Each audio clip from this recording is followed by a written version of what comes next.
Hi friends, welcome back to my channel. Ready ஆகி எங்கே போயிட்டுருக்கோன்னு பார்த்தீங்கன்னா, ஹாஸ்பிட்டலுக்கு தான் போயிட்டுருக்கோம். என்னோடய விஸ்டம் டீத்தை எடுக்க வேண்டிய சூழ்நிலை வந்ததுனால அதை எடுக்கிறதுக்காக தான் ஹாஸ்பிட்டல் போயிட்டுருக்கோம். என்னடா பல்ல பிடுங்க போகிறேன்னு சொல்லி பெட்டில் படுத்துட்ருக்குன்னு பார்க்குறீங்களா? இதெல்லாம் பல்லெல்லாம் பிடுங்கி முடிச்சதுக்கப்புறம் ஒரு இன்ஜெக்ஷன் போட்டாங்க, பெயின் கில்லர் மாதிரி.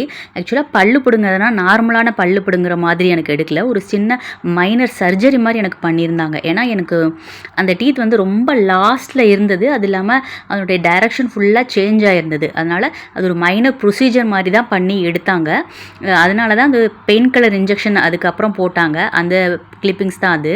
டாக்டர் பல்லு பிடுங்கினதுக்கப்புறம் ஒரு மணி நேரத்துக்கு அப்புறம் ஐஸ்கிரீம் கோல்டாக சாப்பிட்டு கொஞ்சம் சில்லுன்னு ஏதாவது சாப்பிட சொன்னாங்க. நான் அன்றைக்கி தயிர் சாப்பாடு தான் சாப்பிட்டேன். ஃபஸ்ட்டு டே மட்டும் வந்து அந்த இடத்துல வந்து ஃபுல்லாக ஐஸ் க்யூப்பில் வந்து ஒத்தடம் கொடுக்க சொல்லியிருந்தாங்க. அன்றைக்கி நான் நல்லா ஐஸ் க்யூப் ஒத்தடம் கொடுத்துட்டேன். அந்த பல்லு பிடுங்கின அன்னைக்கு பார்த்தா எனக்கு எந்த ஒரு பெருசாக பிரச்சனையுமே இல்லை, வலி இல்லை, எதுவுமே இல்லை. ஏன்னா ஆல்ரெடி மறுக்கிற ஊசி போட்டு தான் அதெல்லாம் கட் பண்ணி எடுத்தாங்க. ஸ்டிச்சஸ் வந்து எனக்கு அந்த இடத்துல ஒரு 4 ஸ்டிச்சஸ் இப்போவுமே இருக்குது. பெருசாக வலி தெரில, எதுவுமே தெரில. அதாவது அன்றைக்கான அந்த பெயின் கில்லர் இன்ஜெக்ஷன் போட்டாங்க, மாத்திரை மருந்து, அதனால் பெருசாக ஒன்றும் தெரிஞ்சிக்கல, வீக்கமும் இல்லை. அன்றைக்கி ஆஸ் யூஷுவல் நார்மலாக படுத்தாச்சு. கொஞ்சம் நேரம் ஆக ஆக கொஞ்சம் பெயின் லைட்டாக இருந்தது. பெயின் ஆக ஆக உடம்புல ஃபீவர் வர மாதிரி இருந்தது. இதுக்கு முன்னாடி எனக்கு 4 சர்ஜரி பண்ணியிருக்காங்க. ஆனால் ஒரு சர்ஜரி கூட நான் இந்த மாதிரி பயந்ததே கிடையாது. சாதாரணமாக பல்லு பிடுங்கிறது அப்படின்னு தான் நினச்சி போனேன். ஆனால் அவர் டாக்டர் வந்து அந்த இடத்துல ஏற்கனவே ஒரு டைம் சொல்லியிருந்தார், ரைட் சைடில் பிடுங்கும் பொழுது தேவைப்பட்டால் கட் பண்ணிவிட்டு மைனர் ப்ரொசீஜர் பண்ணி தான் எடுப்போன்னு. ஆனால் அது வந்து ரைட் சைட் பண்ணலை, இந்த தடவை எடுத்ததுக்கு தான் அந்த ப்ரொசீஜர் பண்ணியிருந்தாங்க. உண்மையிலே பல்லு பிடுங்கிறது இவ்வளோ ஒரு பெரிய வழியாக இருக்குங்கிறது எனக்கு இப்போ தான் தெரியும். இதுக்கு முன்னாடி பிடுங்கினப்ப ஒன்றுமே இல்லை, ஆஸ் யூஷுவல் விஸ்டம் டீத்தை எடுத்தாங்க. அடுத்த நாள் வந்து ஆஸ் யூஷுவல் எப்பயுமே அந்த டேப்லெட்லாம் சாப்பிடும்பொழுது எனக்கு பெருசாக எந்த பிரச்சனையும் இல்லை. இதில் வந்து இந்த ஸ்டிச்சஸ் இருக்கிறதுனால இப்போ நார்மலாக ஒரு சிசேரியன் பண்ணால் என்ன மாதிரி இருக்கும், அதை விட இது எனக்கு கொடூரமாக இருந்தது.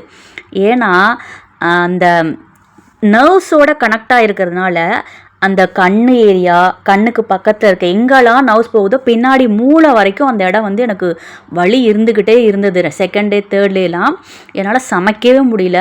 கொஞ்சம் எப்பவும் உடம்பு வந்து ஃபீவரிஷாகவே இருந்ததுனால முரளிக்கே தான் சமைக்க சொன்னேன்.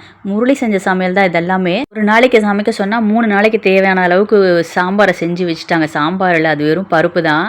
அதை கொடுமை, அதில் உப்பு இல்லை, காரம் இல்லை, ஒன்றுமே இல்லை. அதான் எனக்கு கரெக்டாக போச்சு. பசங்க 2 பேருமே அதை சாப்பிட மாட்டேன்னு சொல்லிட்டாங்க. இது வந்து செகண்ட் டே பார்த்திங்கன்னா கொஞ்சம் லைட்டாக வீங்க ஆரம்பிச்சது. கொஞ்சம் கொஞ்சமாக. இது ஃபஸ்ட்டு நாள் அதிகமாக இருக்கும், செகண்ட் டே தேர்ட் டேலாம் குறையும் அப்படின்னு தான் நான் கேள்விப்பட்டிருக்கேன். அப்படி தான் முரளியும் சொன்னால். அப்படி முரளிக்கு 2-3 பல்லெல்லாம் பிடிங்கிருக்கு.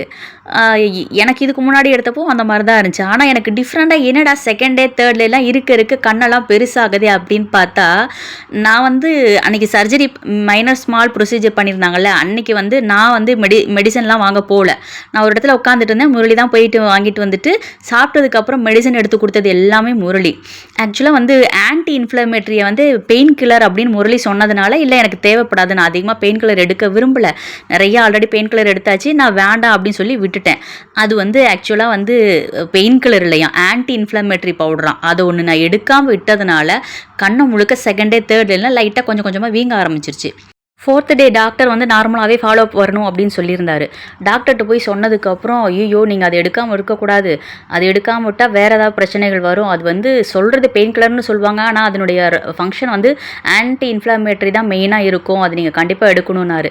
சரின்னு அதுக்கு அடுத்த நாள்லேருந்து அதை ஒரு 2-3 நாள் சாப்பிட சொல்லியிருந்தாரு. அதை தொடர்ந்து அப்புறம் சாப்பிட ஆரம்பித்தேன்.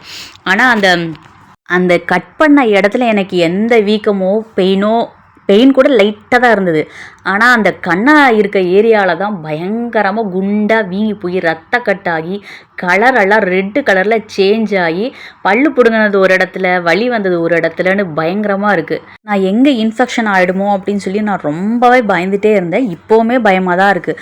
அந்த ஸ்டிச்சஸ் எல்லாம் கரைஞ்சி நார்மல் அப்படின்னு டாக்டர் சொல்கிற வரைக்கும் எனக்கு அந்த பயம் போகாது. ஏன்னா இது டோட்டலாக டிஃப்ரெண்ட்டாக இருக்குது.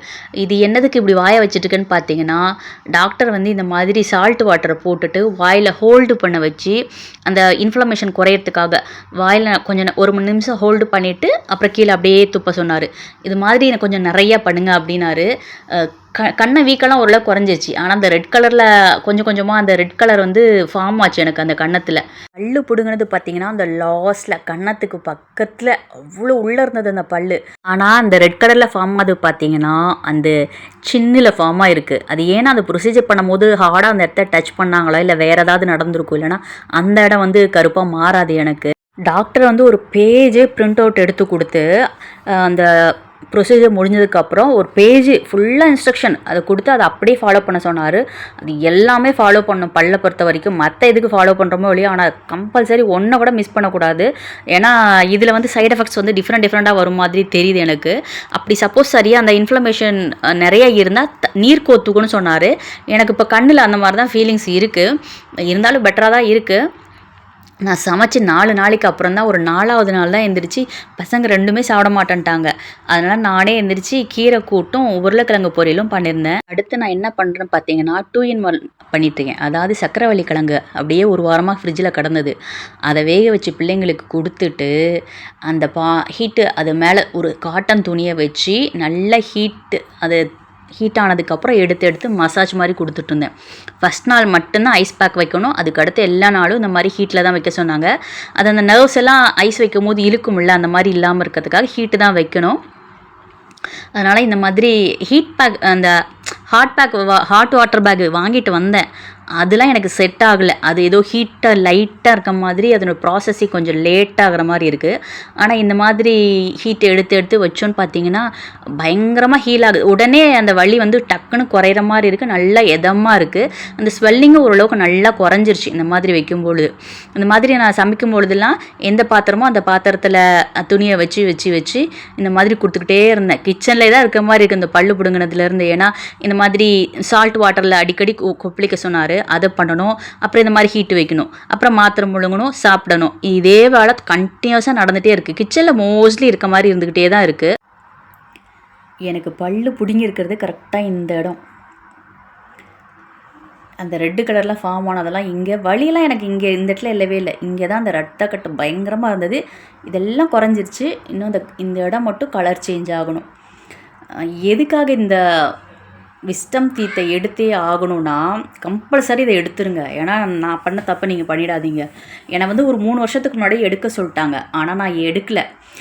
ஏன்னா எனக்கு அது பல்லு பிடுங்கியே ஐயோ அது ஒரு பெரிய வேலையாக இருந்தது வலி. அதனால் நான் விட்டுட்டேன். எப்படியுமே அதை எடுத்து தான் ஆகணும்னு டாக்டர் சொல்லிட்டாங்க. ஏன்னா அப்போ ஒரு 3 இயர்ஸ் முன்னாடி பார்த்தீங்கன்னா அந்த பல்லு இப்படி இருந்து கொஞ்சம் ஸ்லாண்டிங்காக இருந்தது. இப்போ என்ன ஆச்சுன்னு அப்போ பிடுங்கும் போது பல்லு இப்படி போயிடுச்சு. அந்த பல்லில் ஃபுல்லாகவே டைரக்ஷன் திரும்பி இந்த சைடில் குத்திட்டு இருக்க மாதிரி இருந்தது. ஆனால் அதுக்காக நான் டைரக்ஷன் சேஞ்ச் ஆயிடுச்சு அப்படிங்கிறதுக்காக எடுக்கல. அதனால என்னாச்சுன்னா அந்த பல்லுக்கு முன்னாடி இருக்க பல்லுக்கும் அந்த பல்லுக்கும் நடுவில் கேப் உண்டாகி அது ரொம்ப லாஸ்ட்டில் இருக்கிறனால அங்கே ப்ரஷ்ஷே போகாது. இங்கே இருக்கு நீ ரொம்ப லாஸ்ட்டு, அந்த இடத்துல ப்ரஷ்ஷும் போகாது. ஒவ்வொரு டைமும் கையை வச்சு க்ளீன் பண்ணி ரொம்ப சுத்தமாலாம் இருக்க முடியாது. இங்கே வீட்டு வேலை செய்கிறதுக்கே நேரம் இல்லை. பொழுதுக்கும் அதாவது காலையில் உணவு, மதியான உணவு, நைட்டு அப்படின்னு கரெக்டாக ஏதாவது சாப்பிட்டா அப்பப்போ வாஷ் பண்ணி அதை சரி பண்ணிக்கலாம். நாம் காலையிலேருந்து நைட்டு வரைக்கும் வாயில் ஏதாவது அரைச்சிக்கிட்டே இருக்கிறதுனால அது ஏதாவது ஒரு ஃபுட்டு வந்து அங்கே போய் தங்க தான் செய்யும். அப்படி தங்கி என்னாச்சுன்னா விஸ்டம் டீத்துக்கு ஒன்றுமே ஆகலை. அதுக்கு முன்னாடி இருக்க டீத்துக்கு வந்து கேவிட்டி ஃபார்ம் ஆயிடுச்சு. அதில் போய் ஃபுட்டு வந்து உட்கார ஆரம்பிச்சிருச்சு. அப்போ என்ன பண்ணால் அது வலிக்க ஆரம்பிக்குது. அப்போ அந்த கடைசியாக இருக்க அந்த பல்லை எடுத்தால் தான் அதில் சைட்லேயும் கொஞ்சம் கேவிட்டி இருக்குது, அதையும் ஃபில் பண்ண முடியும். அப்போ அதை எடுத்து தான் ஆகணும். உங்களுக்கு ஃபுல்லாக திரும்பிடுச்சு. அப்படி எடுக்காம விட்டால் என்ன ஆகும்னா அந்த பல்லிங்க உரசி இந்த இடத்துல வந்து ஒயிட் பேச்சஸ் ஃபார்ம் ஆகும். சில பேருக்கு ஒவ்வொருத்தருக்கும் ஒரு மாதிரி இருக்கும். இன்ஃபெக்ஷன் ஆகும், அதில் கேவிட்டி வரும். எனக்கு வந்து அந்த பல்லில் எதுவுமே இல்லை. அதுக்கு முன்னாடி இருக்க பல்லில் மட்டும்தான் இப்போதைக்கு பிரச்சனை. அது எப்படி எடுத்து தான் ஆகணும். அதனால் எடுத்தாச்சு. அதுக்கு இப்போவுமே இந்த இடத்துல வந்து தையல் இருக்குது. அந்த தையல் இன்னும் கரையில். எனக்கு இது வந்து 5th டே, ஆமாம் 5th டேன்னு நினைக்கிறேன். தையல் கரையில் மற்றபடி எல்லாம் ஓகே, நார்மலாச்சு. பெயின் அந்தளவுக்கு இல்லை, அதிகமாக இல்லை, லைட்டாக இருக்குது. இப்போ கட் பண்ணி எடுத்தால் எப்படி இருக்கும் அதனுடைய வலி இருக்குது. இதுக்கு முன்னாடி எனக்கு சர்ஜரின்னு பார்த்தா அந்த அம்பிளிக்கல் ஹர்ரியை பண்ணியிருந்தாங்க. அப்போ வந்து கடவுளே இதுக்கப்புறம் ஹாஸ்பிட்டலே இந்த மாதிரி எதுக்குமே போகக்கூடாது, சர்ஜரின்னு போகவே கூடாது அப்படின்னு சொல்லி வேண்டிக்கிட்டே இருந்தேன். நம்ம என்ன நினச்சாலும் கிரகம் நமக்கு முன்னாடி வந்து நிற்கிது. எப்படியே போகக்கூடாதுன்னு நினைக்கிற இடத்துக்கு தான் போய் நிற்க வேண்டியிருக்க மாதிரி இருக்குது. இந்த மாதிரி பெருசாக சர்ஜரி பண்ணி எடுக்கிற மாதிரி இருக்கும்னு நான் நினைக்கவே இல்லை. இந்த மாதிரி விஸ்டம் டீத் இருக்கிறவங்களாம் எவ்வளோ சீக்கிரம் முடியுமோ, அதாவது அதுக்கு பக்கத்தில் இருக்க பல்லுக்கு பாதிப்பு வர அளவுக்கு விடாமல் முன்னாடியே எப்படியுமே அதை எடுத்து தான் ஆகணும். என்னோடய எக்ஸ்பீரியன்ஸில் சொல்கிறேன், அதை எடுத்துருங்க, எப்படியா இருந்தாலும் எடுத்து ஆகணும். அது முன்னாடியே எடுத்துட்டா பக்கத்தில் இருக்க பல்லுக்கு வந்து எந்த ஒரு பாதிப்பு இல்லாமல் இருக்கும். இந்த மாதிரி ஃபில்லிங்கிற அளவுக்கு போகாமல் கூட இருக்கலாம். ஏன்னா ஃபுட் வேஸ்ட்டு போய் தங்காதில்ல. அது அப்புறம் சைடில் ஏதாவது பேச்சஸ் ஃபார்ம் ஆகி வேறு ஏதாவது பிரச்சனைகள் வரக்கூட சான்சஸ் இருக்குது.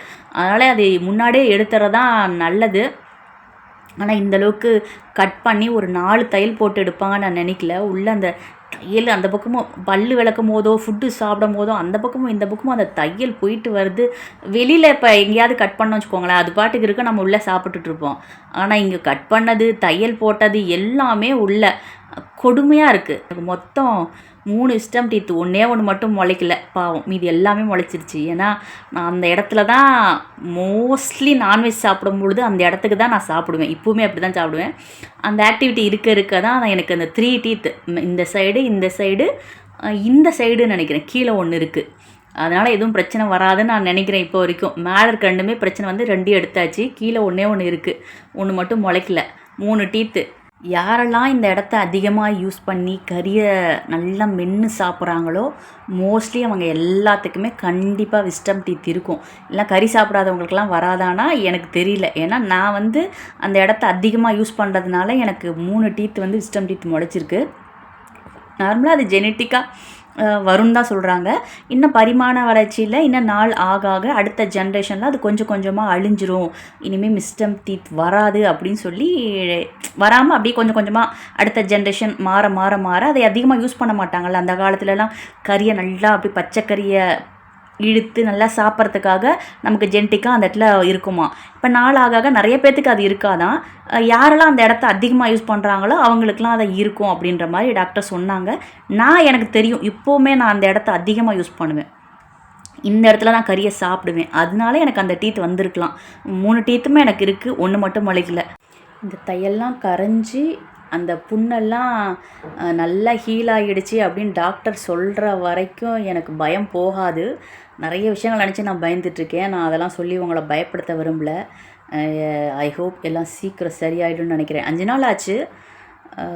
ஃபஸ்ட்டு டாக்டர் வந்து 7 நாளில் சரியாயிடும்னு சொன்னார். அப்புறம் 4th ஃபாலோ அப் டே அன்றைக்கி என்ன சொல்லிட்டாருன்னா 3 வீக்ஸ் ஆகும்னு சொல்லிட்டாரு. திரும்ப ஒரு 2 டேஸ் கழித்து திரும்ப போகணும், ஸ்டிச்சஸ் எப்படி இருக்குது, ஹீல் ஆகுதா அப்படின்னு பார்க்குறதுக்காக டாக்டர் வர சொல்லியிருக்காரு. யாராவது இந்த மாதிரி விஸ்டம் டீத் இருந்தால் கண்டிப்பாக அது ஏதாவது பிரச்சனை கொடுத்துக்க தான் போகுது. முன்னாடி எடுத்துருங்க, பக்கத்தில் இருக்க பல்லுக்கு எந்த பாதிப்பு வராமல் முன்னாடியே கழட்டி தூக்கி போட்டுருங்க. அவ்வளோதான் ஃப்ரெண்ட்ஸ். இந்த வீடியோ பிடிச்சிருந்தா லைக் பண்ணுங்கள், ஷேர் பண்ணுங்கள், சப்ஸ்கிரைப் பண்ணுங்கள். நம்ம நெக்ஸ்ட் ஒரு வீடியோவில் மீட் பண்ணலாம். தேங்க்யூ.